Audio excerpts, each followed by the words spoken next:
ప్రభువైన యేసుక్రీస్తు నామములో నా హృదయపూర్వక వందనాలు తెలియజేస్తున్నాను. మిమ్మల్ని అందరినీ ప్రేమతో ఆహ్వానిస్తున్నాను. చిన్న ప్రార్థన తీసుకొని ఈ కార్యక్రమాన్ని మనం ప్రారంభించుకుందాం. సకలాశీర్వాదాలకు కారణభూతుడా మా ప్రియ పరలోకపు తండ్రి, మీకు వందనాలు చెల్లిస్తున్నాను. మరొకసారి ఈ విధంగా నీ ప్రియ బిడ్డలందరినీ కలుసుకొని సంతోషించేటువంటి సమయమును దేవా మీరు నాకు ఉచితంగా ఇచ్చారు. అందును బట్టి మీకు వందనాలు చెల్లిస్తున్నాను. ఎందరైతే వాక్యమును విని దీవించబడాలని ఆశపడుతున్నారో అట్టి వారందరూ మీరు దర్శించండి, మీరు బలపరచండి. ఈ వాక్యం ద్వారా ప్రతి ఒక్కరితో మాట్లాడమని యేసుక్రీస్తు నామములో ప్రార్థిస్తూ ఉన్నాను తండ్రి, ఆమేన్. కూడి వచ్చిన మీ అందరికీ మరొకసారి నా హృదయపూర్వక వందనాలు తెలియజేస్తున్నాను. గలతీయులకు రాసిన పత్రిక 5వ అధ్యాయము 14వ వచనం మనము ధ్యానించుకుంటూ ఉన్నాం. గలతీయులకు రాసిన పత్రిక 5వ అధ్యాయంలో దేవుని బిడ్డలారా, అపొస్తలుడైన పౌలు మాట్లాడిన కొన్ని మాటలు, ఆత్మపూర్ణుడై పలికిన కొన్ని మాటలు మనం జ్ఞాపకం చేసుకుందాం. 14వ వచనంలో మనం చూస్తూ ఉన్నాం, ధర్మశాస్త్రమంతయు నీవలే నీ పొరుగువానిని ప్రేమించుము అను ఒక్క మాటలో సంపూర్ణమై ఉన్నది. అయితే మీరు ఒకరినొకడు ఖర్చుకొని భక్షించిన ఎడల మీరు ఒకని వలన ఒకడు బొత్తిగా నశించిపోదరేమో చూచుకొనుడి. దేవుని బిడ్డలారా, దేవుని వాక్యం ఎప్పుడు కూడా మనిషి మేలు కొరకే. దేవుని వాక్యం ఎప్పుడు కూడా సమాజం యొక్క క్షేమం కొరకే. చాలా జాగ్రత్తగా అర్థం చేసుకోవాలి. 5వ అధ్యాయంలో అపొస్తలుడైన పౌలు మాట్లాడుతున్న కొన్ని మాటలు, ధర్మశాస్త్రమంతయు నీవలే నీ పొరుగు వారిని ప్రేమించుము. అంటే నిన్ను నీవుగా ఎంతగా ప్రేమించుకుంటున్నావో నీ పొరుగు వారిని కూడా నువ్వు అలా ప్రేమించాలి అని ధర్మశాస్త్రంలో ఉంది. ధర్మశాస్త్రమంతయు, అందులో ఉన్న సారాంశమంతయు ఇదే, నిన్ను వలే నీ పొరుగు వారిని ప్రేమించు. దేవుని బిడ్డలారా, నిన్ను నీవుగా ఎంతగా ప్రేమించుకుంటున్నావో నీ పొరుగు వారిని కూడా నువ్వు అంతగా ప్రేమించాలి అని ఈ దేవుని వాక్యము బైబిల్ మనకు తెలియజేస్తూ ఉంది. యేసు ప్రభువారు మనకి ప్రధానమైన 2 ఆజ్ఞలు ఇచ్చారు. నీ దేవుడిని యెహోవాను సేవించుము అని. 2వ ఆజ్ఞ, నిన్ను వలె నీ పొరుగు వారిని ప్రేమించుము అని. ఈ ప్రధానమైన ఈ 2 ఆజ్ఞలు కూడా 2 కళ్ళు వంటివే.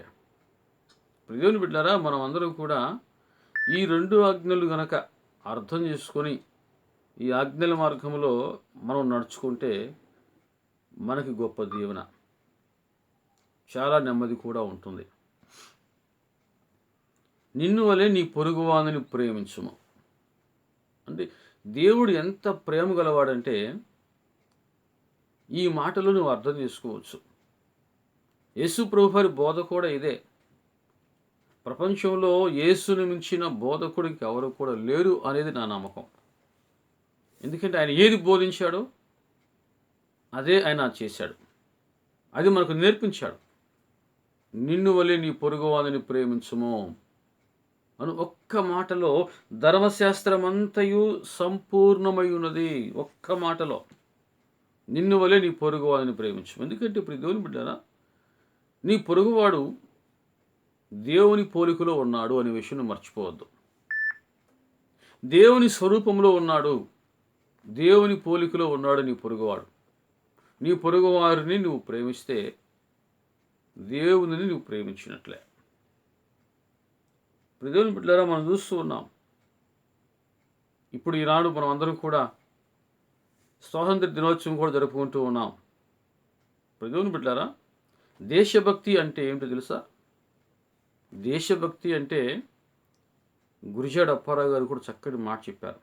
ఏం చెప్పారంటే, దేశం అంటే మట్టి కాదోయ్, దేశం అంటే మనుష్యులే. అంటే నువ్వు మనిషిని ప్రేమిస్తే నువ్వు దేశభక్తుడివి, నువ్వు దేశాన్ని ప్రేమించినట్టే. నీ పొరుగువారిని ప్రేమిస్తే నీవు దేశాన్ని ప్రేమించినట్టు, అప్పుడే నువ్వు దేశభక్తుడివి. యేసు ప్రభువారు అది మనకు నేర్పించారు. నీ పొరుగు వారిని నువ్వు ప్రేమించడం నేర్చుకోవాలి. ఎంతగా ప్రేమించాలంట? ఎలా ప్రేమించాలి?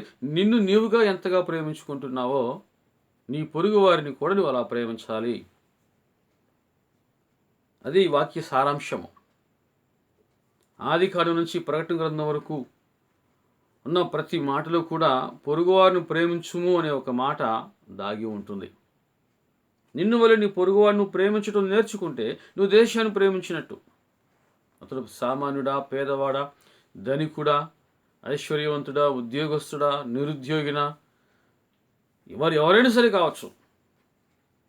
నువ్వు వారిని నిన్ను నీవుగా ఎంతగా ప్రేమించుకుంటున్నావో వారిని అలా ప్రేమించు అని యేసు ప్రభువారు మనకు బోధిస్తూ ఉన్నారు. దేవుని బిడ్డలారా, యేసు ప్రభువారు ఎక్కడ ఉంటే అక్కడ దీనులు, సమాజం నుంచి వెలివేయబడిన వారు, తృణీకరించబడిన వారు, నెట్టివేయబడిన వారు, సమాజంలో అన్యాయానికి గురైన వారు యేసు ప్రభువారు ఎక్కడ ఉంటే అక్కడికి వచ్చేవాళ్ళు. ఎందుకంటే ప్రపంచంలో ఎక్కడా దొరకని ఆదరణ ఒక యేసు ప్రభువారి దగ్గర మాత్రమే వారికి దొరికింది. ఎక్కడెక్కడో ఉన్న వాళ్ళందరూ కూడా యేసు ప్రభువారు ఈ గ్రామం వచ్చారు అని తెలిస్తే చాలు పరిగెత్తుకుంటూ వచ్చేవాళ్ళు. ఆయన ప్రేమ అందరినీ అలా ఆకర్షించింది. ఎవరినైతే కాదు అని త్రోసేసింది సమాజము, అట్టి వారిని ఆదరించింది యేసు ప్రభువారు ఒక్కరే. ఈనాడు ప్రపంచం మొత్తాన్ని ఆకర్షించుకున్నాడు ఆ విధంగా తన ప్రేమ చేత. అది మీరు నేర్చుకోండి. మీరు కూడా మీ పొరుగువారిని ప్రేమించండి. అప్పుడు మీరు దేవునిని ప్రేమించినట్టు, దేశాన్ని ప్రేమించినట్టే అని మీరు తెలుసుకోవాలి. ఒకరిని ఒక రకంగా, మరొక రకంగా నీవు ట్రీట్ చేస్తూ ఉంటే అది ఎంత మాత్రం కరెక్ట్? అది నిన్ను వలె నీ పొరుగువారిని ప్రేమించుము. ఇంత ప్రేమ గల మాట ఇంకెక్కడ దొరుకుతుందో మనం చెప్పండి. నిజంగా నిన్ను వలె నీ పొరుగువారిని నిజంగా నువ్వు ప్రేమించగలిగే అంత పెద్ద మనసు నీకుందా? ప్రేమించే అంత పెద్ద మనసు నీకు లేదా? ఒకసారి నువ్వు ఆలోచన చెయ్యి. దేవుని బిడ్డలారా, మనం దేవుని వాక్యం ద్వారా ఎప్పుడు కూడా మనము నేర్చుకోవాలి. దేవుని వాక్యం, బైబిల్ ప్రపంచం అంతా ఎందుకు ఈ విధంగా వ్యాపించిందంటే ఆయనలో ఉన్న ప్రేమ అటువంటిది. ప్రేమ చేత అందరినీ ఆకర్షించుకున్నాడు ఆయన. వారు దీనులా, లేకపోతే దీనస్థితిలో పడిపోయిన వారా, త్రోసివేయబడిన వారా, సమాజంలో అనగదొక్కబడిన వారా, లేకపోతే సమాజంలో అంటరానితనంలో ఉన్నవారా, వారందరూ కూడా యేసు ప్రభు ఎక్కడుంటే అక్కడికి వచ్చారంటే అర్థం చేసుకో. దేవుని బిడ్డలు, ఈనాడు మానవుల మధ్యలో ఎంత దూరం పెరిగిపోతూ ఉందో, ఈ మనుషుల మధ్యలో మనిషికి మధ్య దూరం పెరిగిపోతూ ఉంది ఈనాడు. ఆర్థిక వ్యత్యాసం కావచ్చు, లేకపోతే అనేక రకాల వివక్షలు కావచ్చు, అనేక రకాల అసమతుల్యతలు కావచ్చు. దేవుని బిడ్డలారా, ఈనాడు మనిషికి దూరం పెరిగిపోతూ ఉంది. అందుకే ద్వేషం కూడా పెరుగుతూ ఉంది. అది అలా ఉండకూడదు అని నేర్పించేదే వాక్యము. ప్రేమించడం నేర్చుకో. ప్రేమించాలి, నువ్వు ప్రేమించబడాలి. నువ్వు గౌరవించబడాలి. ఎదురు మనిషి నేను ఎంతగా ప్రేమించాలి, ఎదురు మనిషి నేను ఎంత గౌరవించాలి అని కోరుకున్నావో, నీవు కూడా అదే విధంగా ఎదురు మనిషిని ప్రేమించు, గౌరవించు. ఆ విధంగా ఉండాలి అని యేసు ప్రభువారు మనకు నేర్పిస్తూ ఉన్నారు. దేవుని బిడ్డలారా, మనం చూస్తూ ఉన్నాం. కొంతమంది సమాజంలో ఎటువంటి వారుగా ఉన్నారంటే 5వ అధ్యాయం 15వ వచనంలో, గలతీయులకు రాసిన పత్రిక 5వ అధ్యాయం 15వ వచనం మనం చూస్తున్నాం. మీరు ఒకరినొకడు కరుచుకొని భక్షించిన ఎడల మీరు ఒకరి వలన ఒకడు బొత్తుగా నశించిపోతారేమో. అంటే మనుషులు ఎలా ఉన్నారంటే ఒకరినొకరు గాయపరుచుకునేవారుగా ఉన్నారు, ఒకరినొకరు కరుచుకునేవారుగా ఉన్నారు, ఒకరికి మరొకరికి మధ్య ద్వేషం పెంచుకుంటున్నారు, కోపం, అసూయలు పెంచుకుంటూ ఉన్నారు. వాక్యం సెలవిస్తూ ఉంది, మీరు ఒకరినొకడు కరుచుకొని భక్షించిన ఎడల మీరు నశించిపోతారేమో, జాగ్రత్త అంటాడు. అంటే ఖర్చుకునే స్వభావం ఈనాడు మనుషుల్లో ఉంది. ఒకరినొకరు ప్రేమించుకోవడం చేత కాని వారికి మరి ఇంకేం తెలుసు? ఖర్చుకోవడం తప్ప. ఒకరినొకరికి ప్రేమించుకోవడం తెలియకపోతే ఏం చేస్తారు? ఒకరినొకరు గాయపరుచుకుంటారు.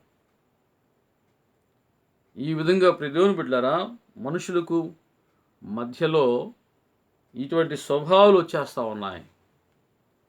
పొరుగువారిని ప్రేమించలేని వారు దేవుని బిడ్డలారా ఒకరినొకరు ఖర్చుకుంటారు అని వాక్యం సెలవిస్తూ ఉంది. ఒకసారి నీ అంతరంగమును పరిశీలన చేసుకుంటే చాలా మంచిది. నిన్ను వలె నీ పొరుగువారిని నువ్వు ప్రేమిస్తున్నావా?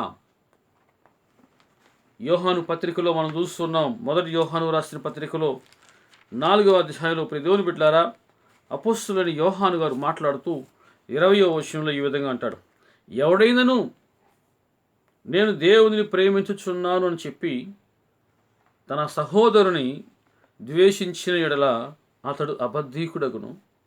తాను చూచిన తన సహోదరుని ప్రేమింపనివాడు తాను చూడని దేవుణ్ణి ప్రేమింపలేడు. నేను దేవుణ్ణి ప్రేమిస్తున్నాను అనుకుంటున్నాను. నువ్వు నేను దేవుణ్ణి ప్రేమించుచున్నాను అని చెప్పుకుంటున్నావు. నిజమేనా? వాక్యం ఏమిటో తెలుసా? తాను చూచిన తన సహోదరుని ప్రేమించలేని వాడు తాను చూడని దేవుని ఎలాగూ ప్రేమించగలడు? కనబడిన దేవుని ప్రేమిస్తున్నావా? ఎదుట ఉన్న మనిషి నువ్వు ప్రేమించలేని వాడివి, కనబడని దేవుని ప్రేమిస్తున్నావా? నేను దేవుని ప్రేమించుచున్నాను అని చెప్పగా దేవుడు నీ ప్రేమను అంగీకరిస్తాడు అనుకుంటున్నావా? ఎప్పటికీ ఆయన అంగీకరించడు. ఆయన పోలికలో ఉన్న మనిషి నువ్వు ప్రేమించలేనప్పుడు నువ్వు ఆయన ప్రేమించగలవా? దేవుని బిడ్డలారా, దేవుని వాక్యం ఎప్పుడు కూడా సమాజ శ్రేయస్సు కొరకే మాట్లాడుతూ ఉంటుంది, హెచ్చరిస్తూ ఉంటుంది. దేవుని వాక్యం సెలవిస్తుంది, నేను దేవుని ప్రేమించుచున్నాను అని చెప్పి తన సహోదరుని ద్వేషిస్తే అతడు అబద్ధీకుడే. తన సహోదరుని ద్వేషించిన వాడు అబద్ధీకుడు. ఏమనుకుంటాడు మళ్ళీ? నేను దేవుని ప్రేమించుచున్నాను, దేవుడు నాకు చాలా ఇష్టము, నేను పొద్దున్నే లేవగానే ముందు దేవుణ్ణి తెలుసుకుంటాను. నీ మనసు ఎలా ఉందో నీకు అర్థమవుతుందా? ఎదుటి మనిషిని ప్రేమించలేని వాడివి, ఎదుటి మనిషిని గౌరవించలేని వాడివి, ఎదుటి మనిషిని ఆదరించలేని వాడివి, కనబడని మహాదేవుని ప్రేమించగలుగుతావా? నిన్ను నీవు మోసం చేసుకుంటున్నావు. ఆ విధంగా ఉండి దేవుని వాక్యం హెచ్చరిస్తూ ఉంది, తాను చూచిన తన సహోదరుని ప్రేమింపనివాడు తాను చూడని దేవుని ప్రేమింపలేడు. ఎలాగూ ప్రేమించగలడు? 4వ అధ్యాయం మనం చూస్తున్నాం. మొదటి యోహాను రాసిన పత్రిక 4వ అధ్యాయంలో 8వ వచనం ఈ విధంగా ఉంది, దేవుడు ప్రేమ స్వరూపి, ప్రేమ లేనివాడు దేవుణ్ణి ఎరుగడు. దేవుడు ప్రేమస్వరూపి, ప్రేమ లేనివాడు దేవుణ్ణి ఎరగడు. నేను దేవుణ్ణి ఎరిగి ఉన్నాను, నేను ప్రతిరోజు దేవునికి దండం పెట్టుకుంటాను, లేకపోతే కొంతమంది అనుకుంటారు నేను నా మొక్కుబడులు చెల్లించుకుంటాను, నా అర్పణ అర్పించుకుంటాను అనుకుంటూ ఉంటారు. ఎదుట ఉన్న మనిషి నువ్వు ప్రేమించలేని వాడువు, నువ్వు దేవుని ప్రేమించలేవు. నువ్వు దేవుణ్ణి ప్రేమించగలగాలి అంటే నువ్వు ముందు దేవుని పోలికలో ఉన్న మనిషిని నువ్వు ప్రేమించడం నేర్చుకో అని వాక్యం సెలవిస్తా ఉంది. ఇంత వ్యత్యాసమా? మనుషులు ఇంత అహంకారమా? నేను పెద్దోని, నీ పెద్ద స్థాయిలో ఉన్నాను, మా పరిస్థితి ఇదే, మా లెవెల్ ఇదే అనుకుంటూ ఉంటాను. ఎంతసేపు మన పరిస్థితి?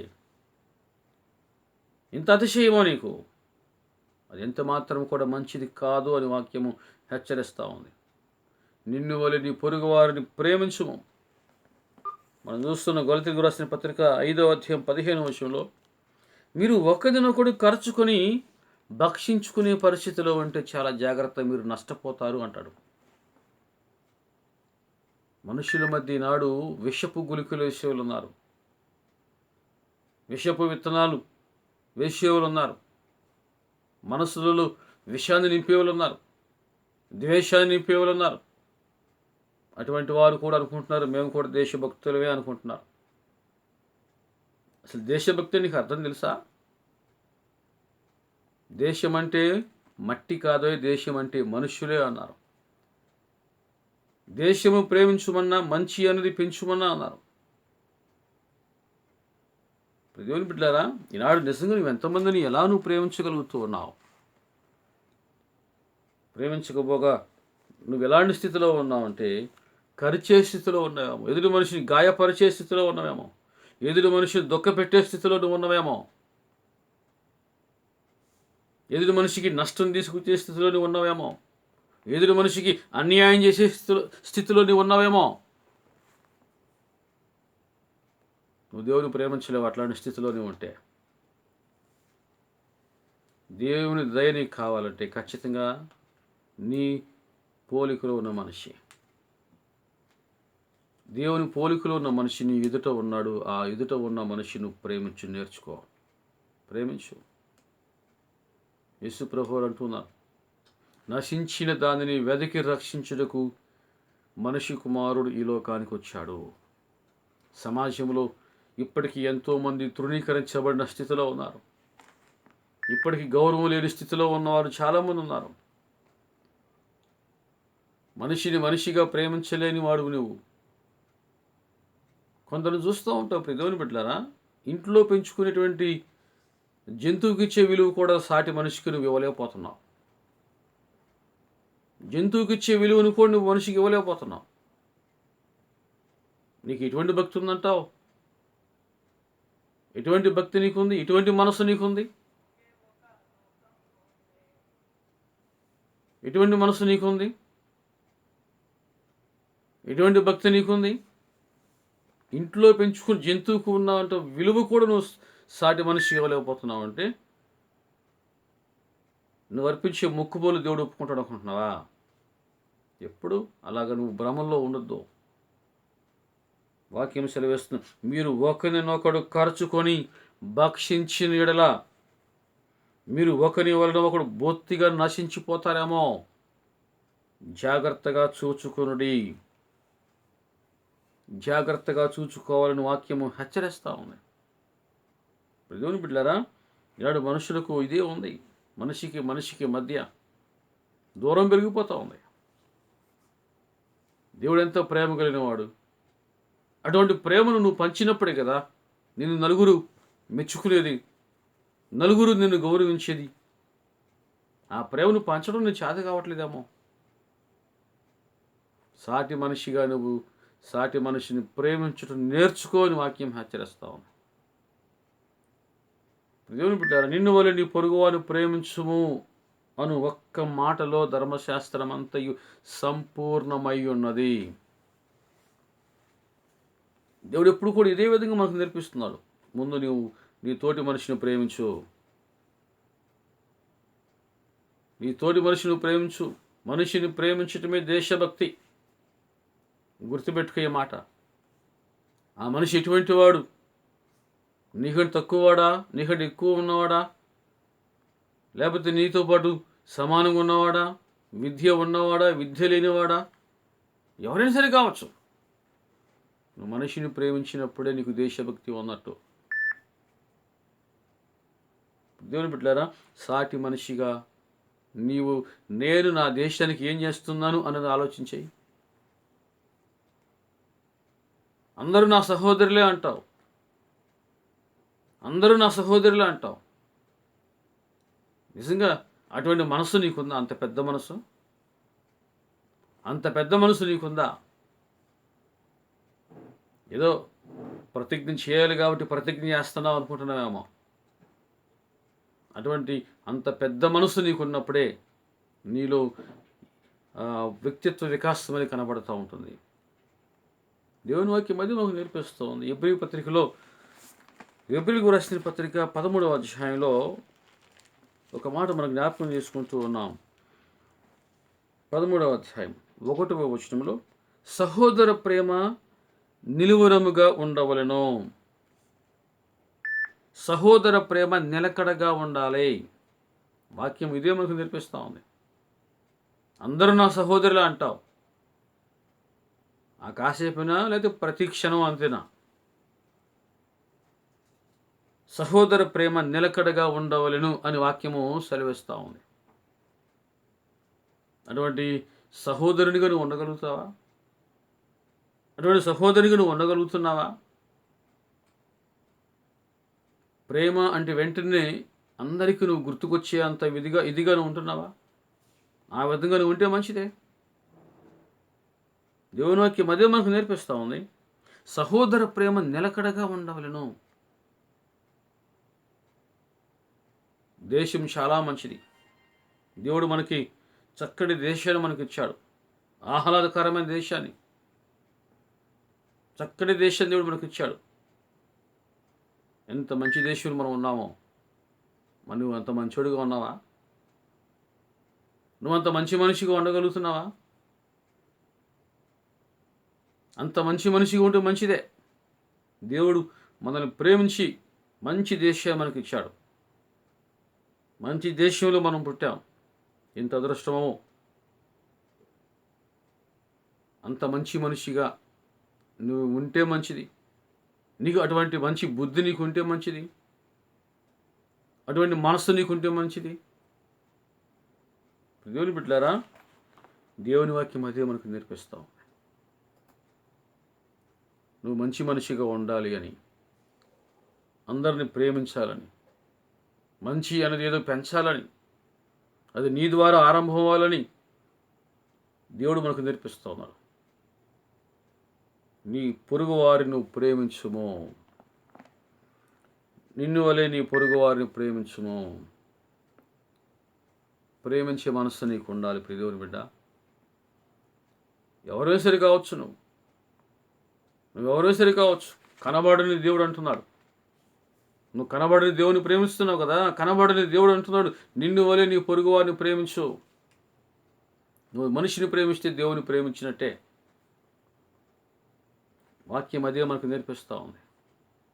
మదర్ తెరేసా ఆ విధంగా ఇంత మంచి దేశంలో అడుగుపెట్టి మంచి సేవకురాలుగా గుర్తింపు పొందుకుంది. ప్రపంచానికే ఒక మదర్గా పేరు తెచ్చుకుందామే. మంచి మంచి పని చేసిందామె. ఇంత మంచి దేశంలో నువ్వేం చేస్తున్నావు? ఇంత మంచి దేశంలో పుట్టిన నువ్వేం చేస్తావన్నావు? ప్రేమను పంచుతున్నావా? ప్రేమను నింపుతున్నావా? ప్రేమ కలిగి ఉంటున్నావా? కొరింథీ పత్రికలో ఒక మాట మనం చూస్తూ ఉన్నాం. మొదటి కొరింథీయులకు రాసిన పత్రికలో ప్రియ దేవుని బిడ్డలారా, 14వ అధ్యాయంలో 1వ వచనం ఈ విధంగా ఉంది. ప్రేమ కలిగి ఉండుటకు ప్రయాసపడండి. దేనికోసం ప్రయాసపడాలి? ప్రేమ కలిగి ఉండటానికి ప్రయాసపడాలి. ప్రేమ కలిగి దానికోసం నువ్వు ప్రయాసపడు అని వాక్యం హెచ్చరిస్తూ ఉంది. 13వ అధ్యాయంలో అపోస్తలుడైన పౌలు అంటాడు, మనుష్యుల భాషలతోనూ దేవదూతల భాషలతోనూ నేను మాట్లాడినను ప్రేమ లేనివాడనైతే మురోగేడు కంచును గనగనలాడు తాళమునే ఉందను.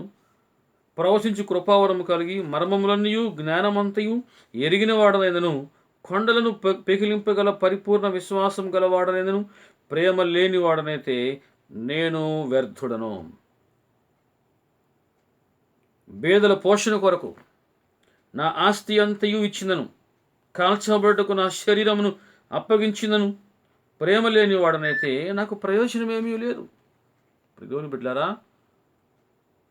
ఎంత చేసినా నీలో ప్రేమ లేకపోతే నీవు వ్యర్థుడవే. అపోస్తలుడైన పౌలు అదే అంటున్నాడు. నేను ఎంత చేసినను ప్రేమ లేనివాడనైతే మురోగేడు కంచును గనగనలాడు తాళమునయుందును.